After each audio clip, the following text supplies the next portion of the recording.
Recording number 19 master ఈకే వ్రాసిన పురాణ పురుషుడు అనే గ్రంథం నుంచి వివరంగా చెప్పుకుంటూ ఉన్నాము. దేవకీదేవి ప్రసవించిన రోజు రాత్రి జరాసంధుడికి ఒక కల వచ్చిందిట. ఆ కల ఏమిటంటే, జరాసంధుడికి జరాదేవి అనే ఆవిడ వల్ల పునర్జన్మ వచ్చింది. వాడి చరిత్ర ఏంటంటే, వాడు పుట్టినప్పుడు శరీరాన్ని నిలువుగా 2 ముక్కలు చేస్తే ఎట్లా ఉంటుందో అట్లా పుట్టాడు. 2 ముక్కలుగా పుట్టాడు ఆ పిల్లవాడు. పుట్టాడని బయట పారేశారు, తీసుకుపోయి పారేస్తే ఆ నగరాన్ని కాపలా కాస్తూ ఉన్నటువంటి వాళ్ళ దేవత అయినటువంటి జర అనేటటువంటి ఒక రాక్షసి వాడిని కలిపింది. ఆ పిల్లవాడిని సక్రమంగా 2 పక్కల కలిపితే కలిసిపోయినాడు, మామూలు పిల్లవాడిలాగా అయ్యాడు. సో జర ద్వారా సంధించబడినవాడు జరాసంధుడు అయ్యాడనమాట. అప్పటి నుంచి ఆ జరాసంధుడికి ఒక కల వచ్చింది. ఆ కలలో జరాదేవి బట్టలు లేకుండా గిరివ్రజంలో ఇల్లు తిరుగుతూ ఉన్నదిట. తిరుగుతూ, "ఓ పిల్లాడేమన్నా చూసారా మీరు? ఒక పిల్లవాడేమన్నా కనిపించాడా మీకు?" అని అడుగుతూ ఇల్లు తిరుగుతోందిట. కాలభైరవుడేమో భూమి ఆకాశం మధ్యలో నిండిపోయిన మహాపెద్ద స్వరూపంతో గొర్రెతలతో నిలబడి ఒక తలుపు తెరిచాట. ఆ తలుపు తెరవంగానే గిరివ్రజంలో ఉన్న క్షత్రియ కుమారుల ప్రేతాలన్నీ కూడా ఆ ద్వారంలో నుంచి బయటికి దాటి వెళ్ళిపోతున్నట్టుగా వాడికి కల వచ్చింది. అదే రోజు రాత్రి ధృతరాష్ట్రుడికి కూడా ఒక కల వచ్చిందిట. ఆకాశం బద్దలైపోయి మొత్తం ఒక నోరు తెరుచుకున్న ఒక పెద్ద గుహాద్వారం లాగా కనపడిందిట వాడికి ఆకాశం అంతా. అందులో ఆ పెద్ద నోట్లో చాచిన నాలుక, పెద్ద పెద్ద కూరల్లాంటి పళ్ళు అన్నీ ఏర్పడ్డాయిట. ఆ వదన గహ్వరంలో కంటే ఆ మొహంలాగా కనపడుతూ ఉన్న గుహలోకి జనమందరూ కూడా శంఖాలు ఊదుకుంటూ లోపలికి వెళ్ళిపోతున్నట్టుగా కల అన్నమాట. భీష్ముడు కూడా ఒక పెద్ద శంఖం ఊదుకుంటూ మనుషులందరినీ కూడా ఆ లోపలికి నడిపించుకొని పెద్ద పెద్ద అంగలు వేసుకుంటూ వెళ్ళిపోతున్నట్టుగా ధృతరాష్ట్రుడికి కల వచ్చింది. ఆ ఆకాశం అనే నోట్లోనికి వెళ్ళిపోతున్నట్టుగా. ఆ రాత్రి శకునికి కూడా ఇంకో కల వచ్చింది. ఎందుకంటే ఎప్పుడైతే పురాణ పురుషుడు పుట్టాడో ఇంకా వీళ్ళందరికీ లోపల నుంచి తెలియని భయము వణుకు అన్నమాట. ఏమిటి ఆ శకునికి వచ్చిన కల అంటే, ఆకాశంలో రంగురంగుల తారకలు గుంపులు గుంపులుగా మారుతూ ఉన్నాయిట. 1 తారక, 2 తారకలు, 3 తారకలు, 4 తారకలు వేరువేరుగా నిల్చొని మెరుస్తున్నట్టుగా ఉన్నాయిట. ఒక్కొక్కటి స్థానాలు మారి, చోట్లు మారి, సంఖ్యలు మారుతూ ఉన్నాయి. అన్ని కలుస్తూ విడిపోతూ ఉన్నాయన్నమాట. కుక్క తలకాయ ఉన్నటువంటి ఒకడొచ్చి ఆ తారకలన్నిటినీ గుప్పెట్లో పట్టుకొని విసిరేశాట. తానేమో నక్క శిరస్సు ధరించి ఇంకా కొన్ని తారకల్ని విసిరాట. ఆ తారకలన్నీ వెళ్ళి పెద్ద సైన్యంలాగా నిలబడ్డారట. అది వీడి కళ, శకుని కళ. ఆ రాత్రి చాలా కాలం తర్వాత కంసుడికి కాస్త నిద్ర పట్టిందిట. నిద్ర పట్టక ముందే మళ్ళీ కళ. ఆ కళలో 8 బాహువులతో త్రిశూలం మొదలైన ఆయుధాలన్నీ ధరించి అగ్ని దుర్గ కనిపించిందిట. మెడలో పుర్రెల దండ ఉందిట, నోరు తెరిచి ఉందిట, నోట్లోంచి అగ్ని జ్వాల బయటకు వస్తోంది, నాలికలాగా అగ్ని జ్వాల వస్తోందిట.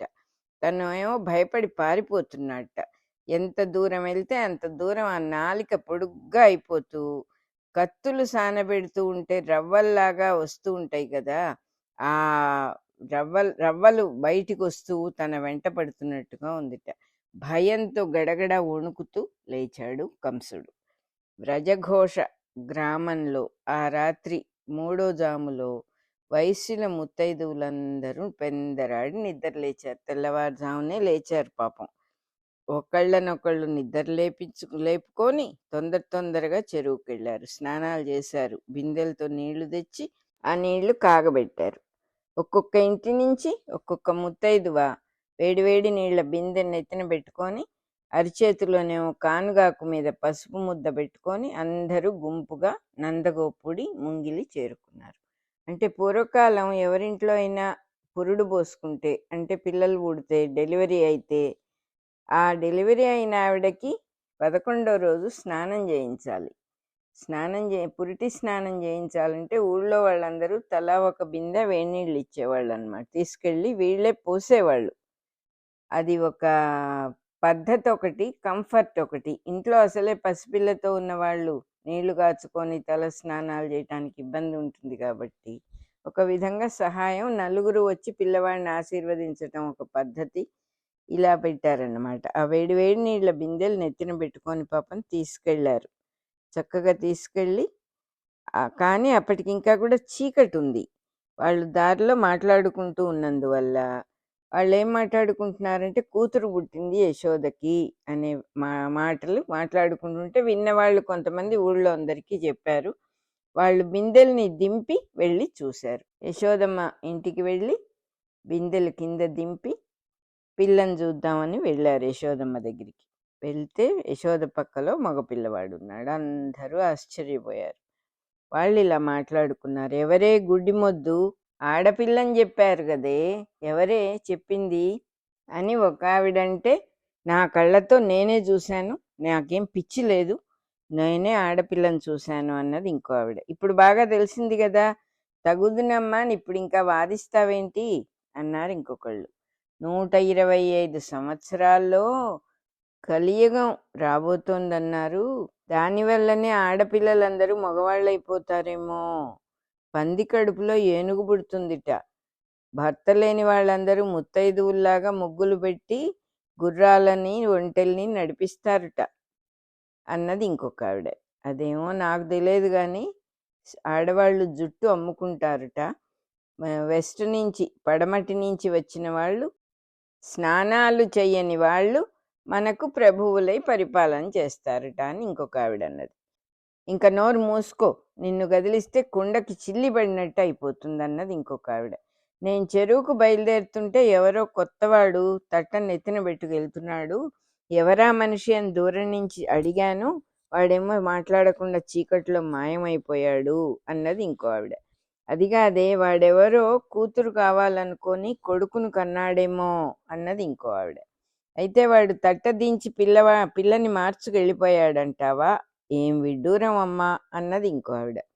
కొడుకో కూతురో, ఇప్పుడు మనం ఏం చేయగలం, రండి రండి అని ఇట్లా సంభాషించుకుంటూ అందరూ మళ్ళా ముంగిల్లోకి వచ్చి నీళ్లు చక్కగా పాళం చేయటం అంటే ఎక్కువ వేడిగా ఉంటే కొంచెం చల్లనీళ్ళు పోసి కలిపి కోకిలమ్మ శిశువుకి చక్కగా చమురు రాసింది, మర్దించి బాగా ఒళ్ళంతా పెసరపిండి రుద్ది కాళ్ళు చేతులు ధనురాసనంలాగా పట్టుకొని వీపు మీద నీళ్లు చరుస్తూ స్నానం చేయించింది. పిల్లవాడు కెవ్వున ఏడుస్తూ ఉంటే తూర్పు రేఖలు ఆ పిల్లవాడి మీద పడ్డాయిట.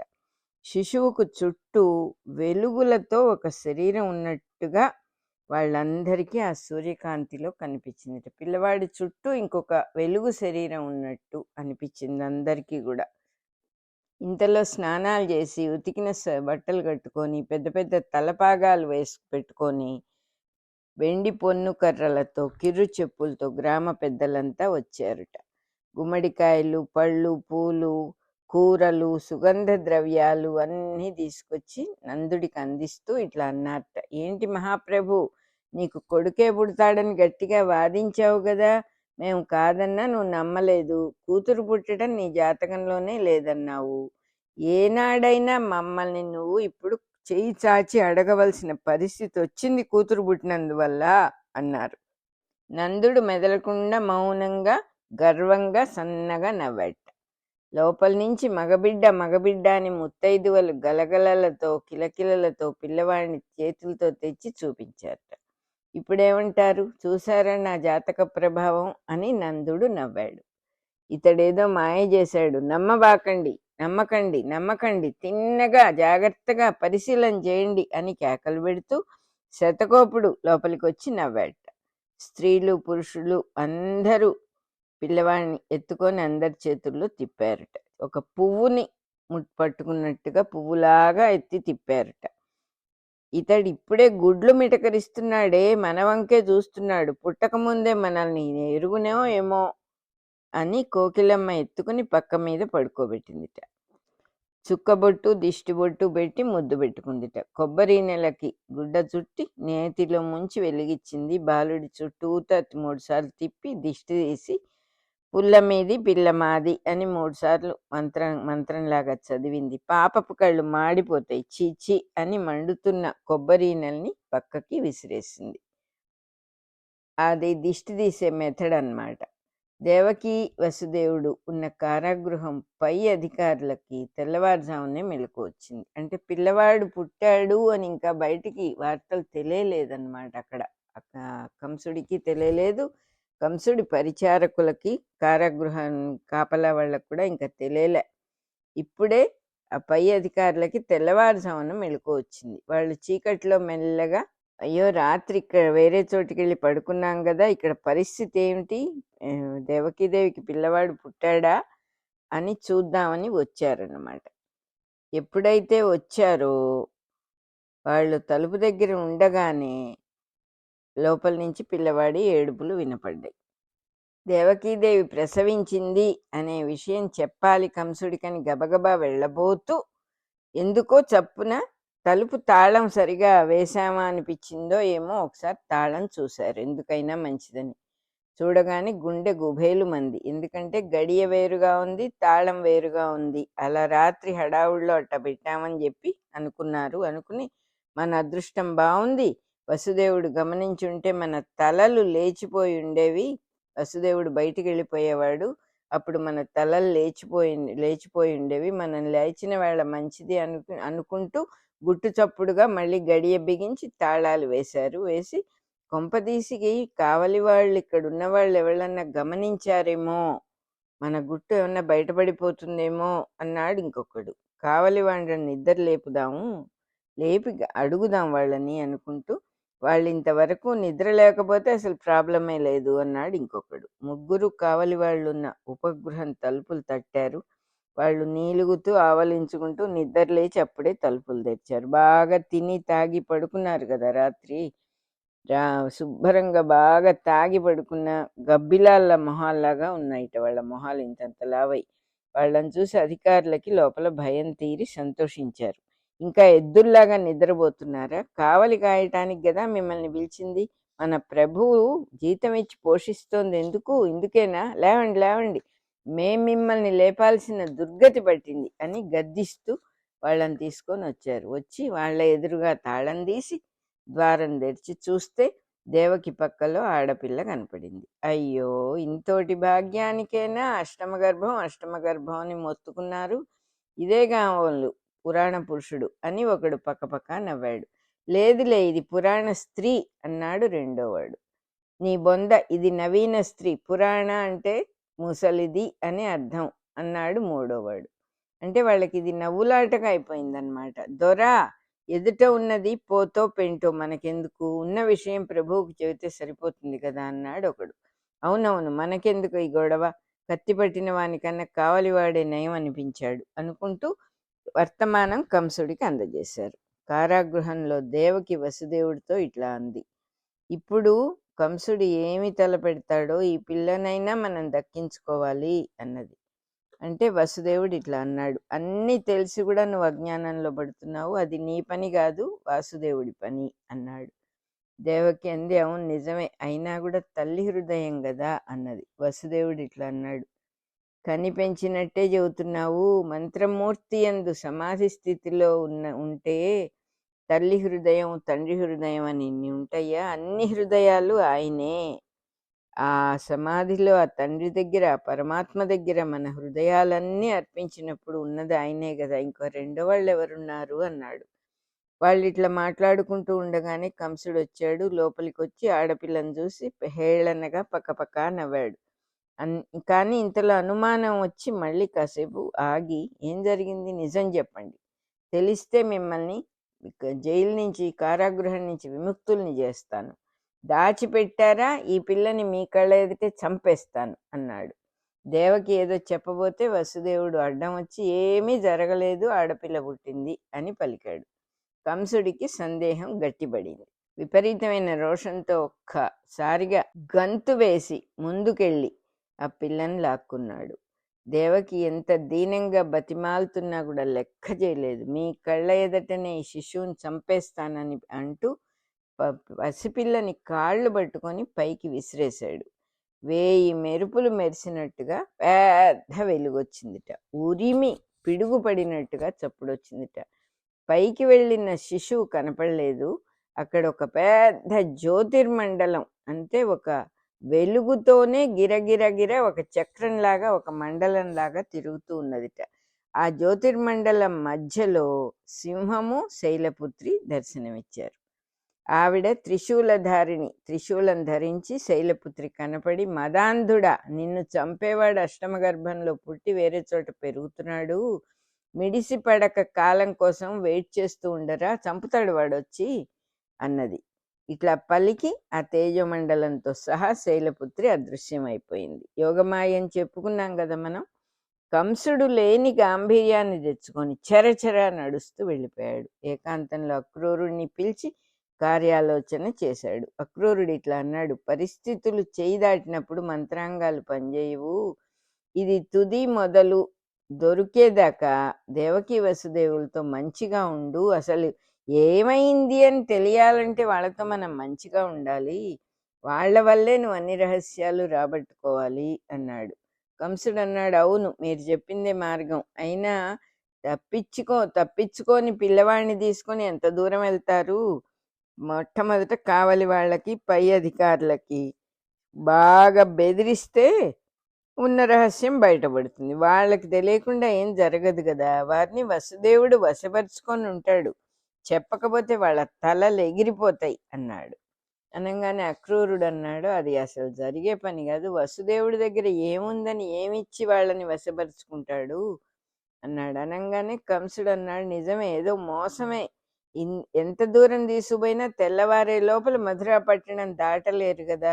మధురలో నిన్న మొన్న ఇవాళ పుట్టిన పిల్లలందరినీ చంపించేస్తే ఇంకా మనకి శత్రుశేషం ఉండదు అన్నాడు. అక్రూరుడు అన్నాడు, తొందరపడొద్దు. ఈ చంపటమే కరెక్ట్ అని తేలితే ఎప్పుడైనా చంపొచ్చు కదా. ఇప్పుడు ఇంకో 2-3 నెలల్లో చంపినందువల్ల నష్టం లేదు. పురిటి కంది వచ్చి మీకేమి హాని చేయడు కదా, తొందరపడొద్దు అన్నాడు. కానీ కంసుడికి నచ్చలేదు. చంపటం అనేది వాడికి బాగా అలవాటు కదా. ఈ ఆలోచన చెప్పిన అక్రూరుణ్ణి కూడా కొంచెం సందేహించాడు. మౌనంతో మంత్రాంగం ఆపేశాడు. దేవకీ వసుదేవులను మళ్ళీ బంధితుల్ని చేసి ఆ రాత్రి ఏకాంత ప్రయాణంలో ముండకౌశికుణ్ణి కలుసుకున్నాడు. అంటే ఒక్కడే వెళ్ళి ముండకౌశికుణ్ణి కలిశాడన్నమాట. ముండకౌశికుడు ఇట్లా అన్నాడు, అదో పెద్ద సమస్య ఏం లేదు. ఆ పిల్లవాడు ఎక్కడున్నాడో మనకు అసలు తెలియక్కర్లేదు.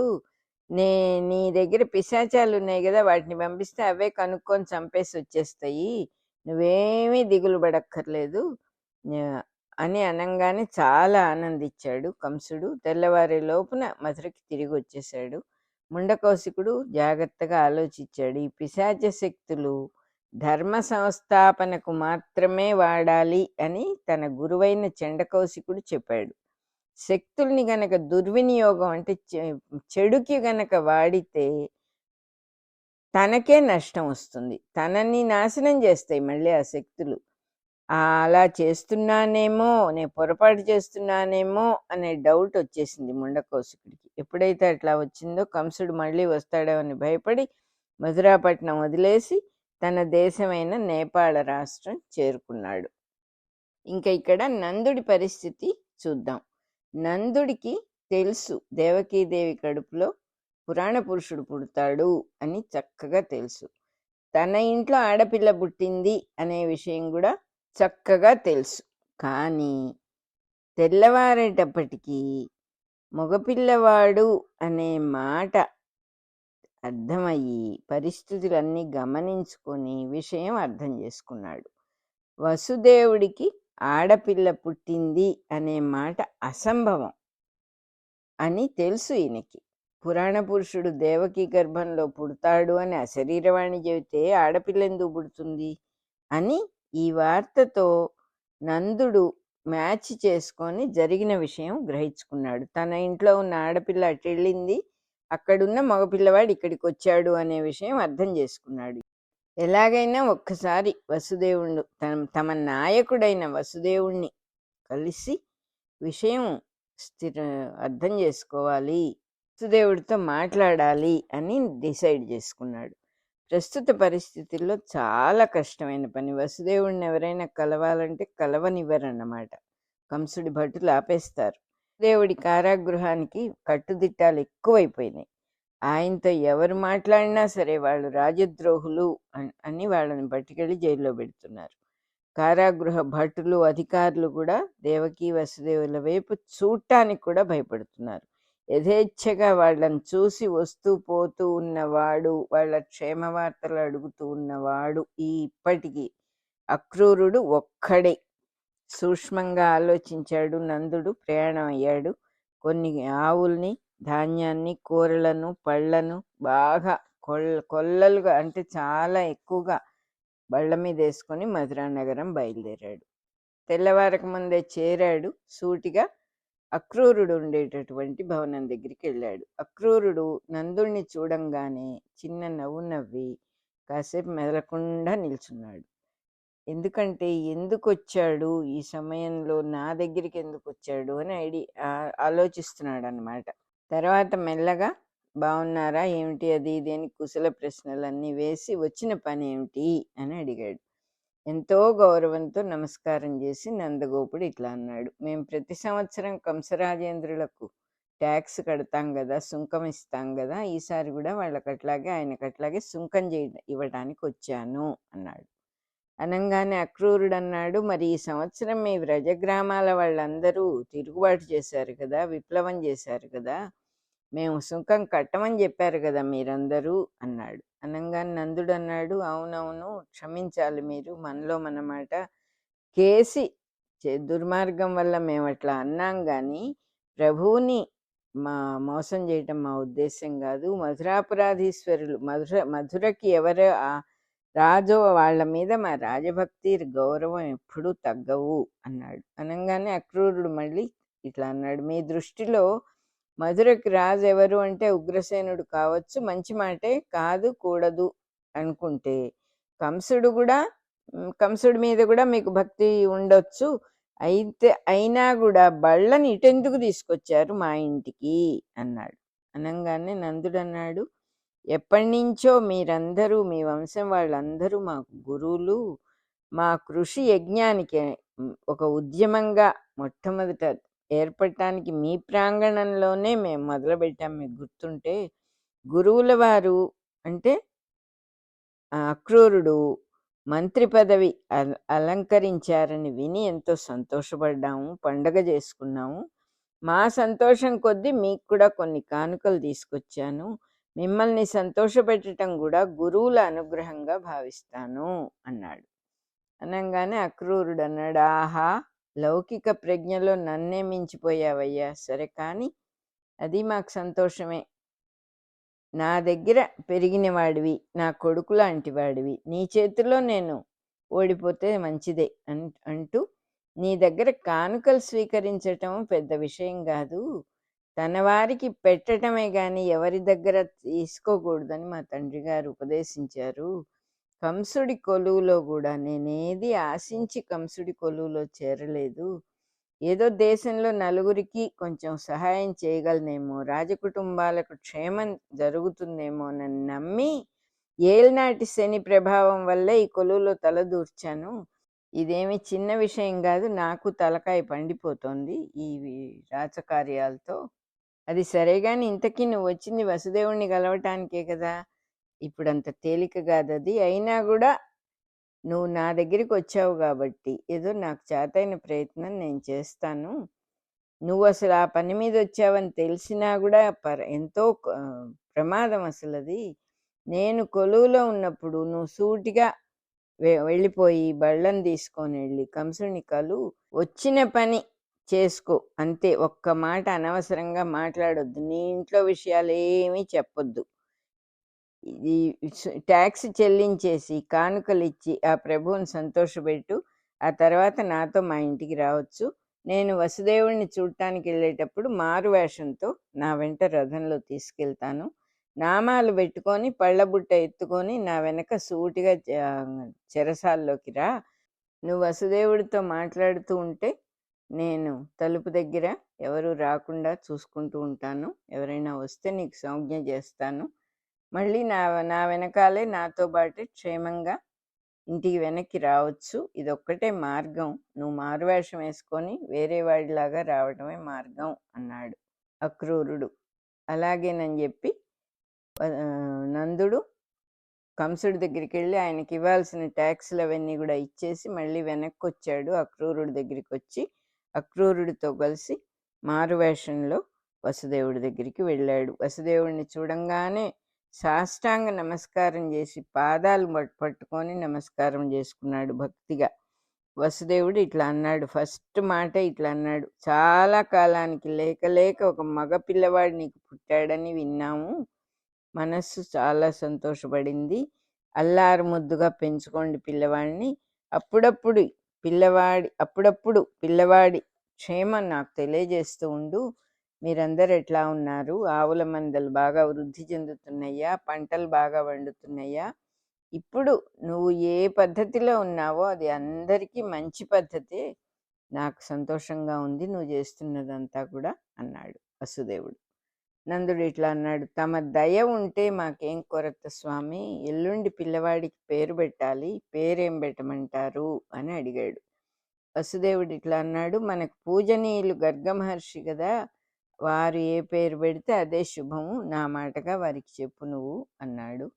కావలి భటుడు లోపలికి వచ్చేట్టుగా ఉన్నాడు అని గమనించి అక్రూరుడు కొంచెం దగ్గాడు. కొంచెం ఆగి ఇట్లా అన్నాడు అక్రూరుడు, అబ్బి నువ్వు రథం దగ్గర వెయిట్ చేస్తూ ఉండు, నేను ఇప్పుడే వస్తాను అన్నాడు.